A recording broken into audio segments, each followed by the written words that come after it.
Hi, everyone. I'm excited to be here today to talk to you about some of the miracle stories that are happening right here in our own city, in our own state, every day. My name is Tony Kausha, and the title of our show is Tony's 50,000 Coincidence Miracles. Please note, this show is not about religion, and we're not trying to change anyone's religion, and we're not trying to get you to join any religion. It's just about miracle stories. I don't know of any religion on the planet that doesn't talk about miracles. That's why religions begin, because they have something that's telling them there's really a God. But we're not going to get into that. We're going to just talk about miracles and leave the decisions about all that up to you. So we don't care what religion you are. We just want to talk about miracles. If you are an atheist, I think you'll enjoy the program as well, although I can't guarantee you'll remain an atheist very long after you hear many convincing stories, coincidence kinds of stories about miracles. You can email me your own stories if you wish. We'll try to use all we can on the show. I can't guarantee we will, depending on volume and time, but you're welcome to send your stories on to us, and we will mention them when we can. You can send them to the following email address. But please notice that if we do use your story, we won't mention your name. We'll keep you anonymous. And we suggest that in your story, when you send it to us, don't use your correct name. That way anyone listening will not be able to figure out that it was you that sent the story in. The email address you can send your stories to is very easy to remember. It consists of 2 words and 3 numbers. The first word is Tony, spelled Tony, and the second word is and, spelled A-N-D, and the numbers are 777. So once again, the name is Tony and 777 at AOL.com. Well, let us begin. This is now week 23 for us, the 23rd week of recording radio shows. Last week I mentioned that after 50 years of talking to God and staying in conversation with Him, as I've been explaining practically every week, that's what we need to do. We all need to stay in conversations with God, and life gets to be much better. After 50 years of doing that, I've experienced 3 miracles a day on average, and finally at the age of 75, God decided to ask me to write a book. And as I explained last week about the ice cube story, there was a parable about the ice cube last week in week 22. As I explained, most people say no way. When God asks us to do things, we're frightened about all of the things that might be involved. So when He asked me to write a book, I was struggling with it. I was 75 years old. I've had 50 years in business and other things in my life. And I'm being asked to write a book and to reveal all these stories and things about my life. So it's like putting your whole life out there in public for everybody to see everything that's been happening in your life. I didn't know what things He was going to have me put in the book. So as I explained last week, I felt like many of us do, like God was saying, I want you to jump out of the airplane, but don't worry, just pull the ripcord and you'll be fine. And so we have a tendency, most of us, to say, God, we can't handle it. We can't do what you're asking us to do. And history is full of this. History is full of 10,000 saints that said, I can't do it, and they all became saints. So that's why we keep talking to God, and hopefully, God willing, we'll all become saints. So now, after 3 years since He said to me, write a book, and I said, I can't do it, He inspired me and said, well, why don't you do this? Why don't you write a diary? And you can leave it for your children and their children. How about you do that? Because I've given you 50,000 miracles, and we've got to do something with those 50,000 miracles. So how about you write a diary? So I said, okay, that's a good idea. I'll write a diary. When I die, my kids will find it, and then they'll see about all these wonderful miracles. They know about many of them, but there's obviously in 50,000, there's a lot of them that they don't know. So I thought, that's great. I'll write a diary. I'll leave it there. And when I pass away, then they can decide what to do with it. So I did. I wrote a diary, and when I got all done, God said to me one day, gee, Tony, that diary looks pretty good. It looks like it might make a great book. And now I kind of said, well, let me think about it. And so I did. I thought about it for quite a long, long time, and he kept after me like once a week. He'd bring it up, and then after that, a couple of days, every couple of days. So eventually, I said, I need help on how to get this done, and he started to help me with all the steps, and I won't get into all of that right now, but I'll tell you what happened since he told me to write the diary is now I've written book 1 and then book 2, and now we're converting book 1 into the Chinese language, and we're going to be publishing it in Chinese. Actually, it's out right now, so that 1.2 billion Chinese people in China can read it, plus all the Chinese people around the globe might be interested. So wrote 2 books, now 1 in Chinese. I've done a lot of television and radio interviews and lectures. Now I have this weekly radio show.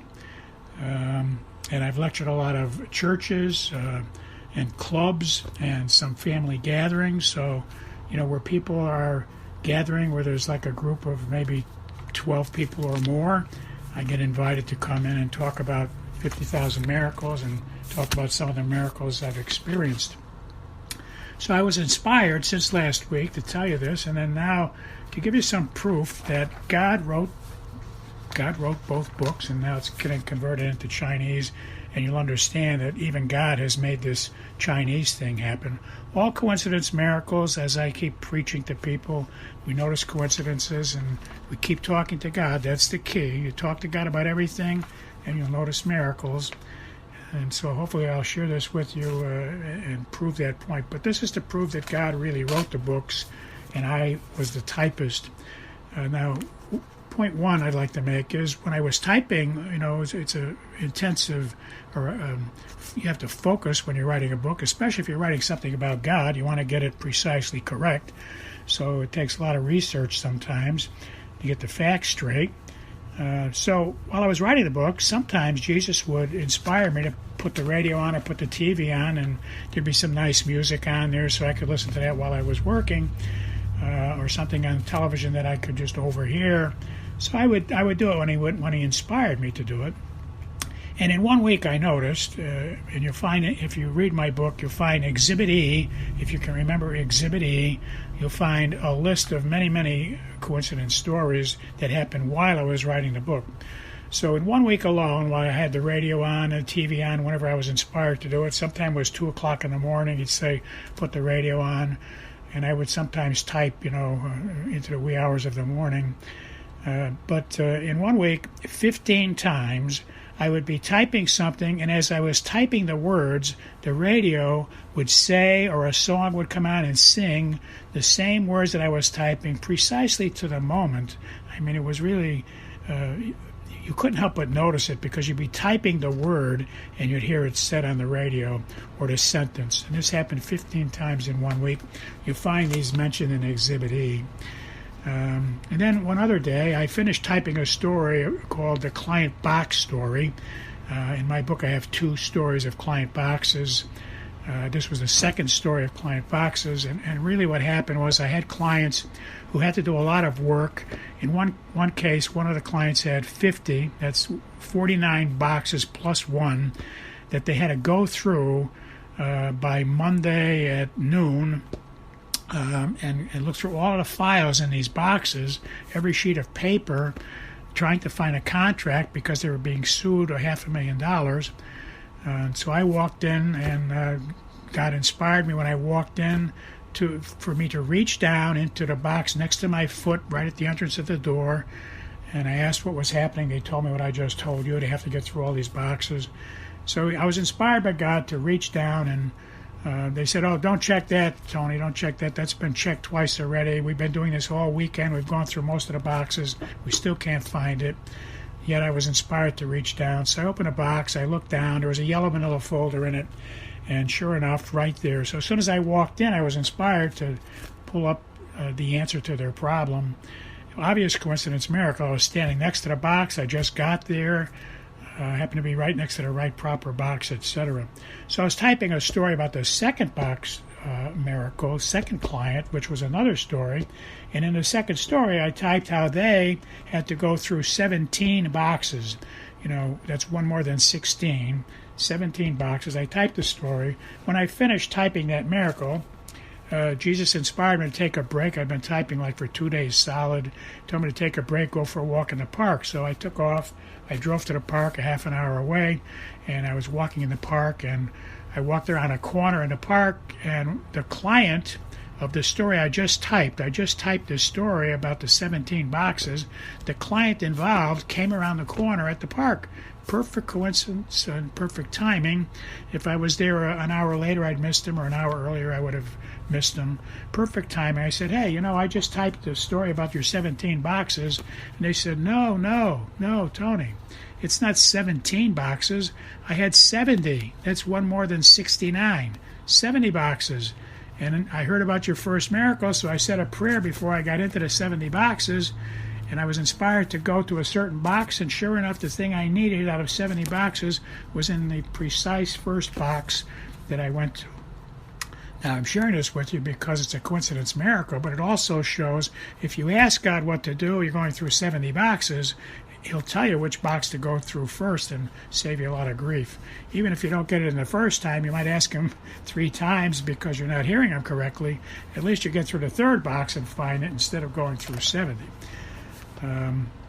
Okay, now another point is another story. Jesus often inspires me to record things on television, some particular special show or some movies, and He inspires me to record them, and then later on, some other day, a week later, sometimes months later, I have one right now. It's been there for a year. He asked me to record it. It's been there for a year, but He does inspire me when to listen to them. So when I listen to them, it becomes an amazing coincidence.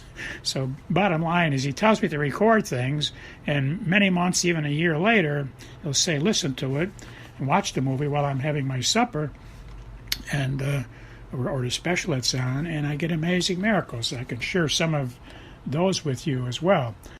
If you read both of our books in Exhibit E's, both books have an Exhibit E, and you'll see a total of 40 stories like the following. Now, one was that one night Jesus inspired me to go and listen to one of the recordings, and it turned out it was Cardinal Dolan in New York City, and he was on EWTN-TV. That's EWTN-TV, and he was on, it was May 15th. That's May 15th in the year 2017, and he said, most coincidence miracles, or most coincidences, are really acts of God. They are miracles. Let me say that again. Most coincidences are really acts of God, miracles. Okay, not everyone, but most of them. So that's confirming the book we're writing about. The book titles are Tony's 50,000 Coincidence Miracles. Now, another instance was, this date was May 20th in the year 2017 at 1 a.m. It was Father Spitzer. Father Spitzer is pretty famous for recordings about the universe. He talks about the universe. And he was on EWTN-TV as well. And Jesus asked me to listen into this show on a particular day. And what Father Spitzer was explaining was that often we notice how God bends down, He stoops down from heaven, and He gets involved in the minutiae, all the tiny things of our lives. He shows us little tiny clues, just personal things for the day. And he said, when we start to notice that God is down there with each individual person stooping down, showing us coincidences all day long, we start to realize that even though things look like coincidences, they might look like coincidences, but they're really, really miracles because they're coming from God. Well, if you read both of our books, you'll find 40 stories like this proving that God really wrote these books. God bless you all. I'll talk to you next week.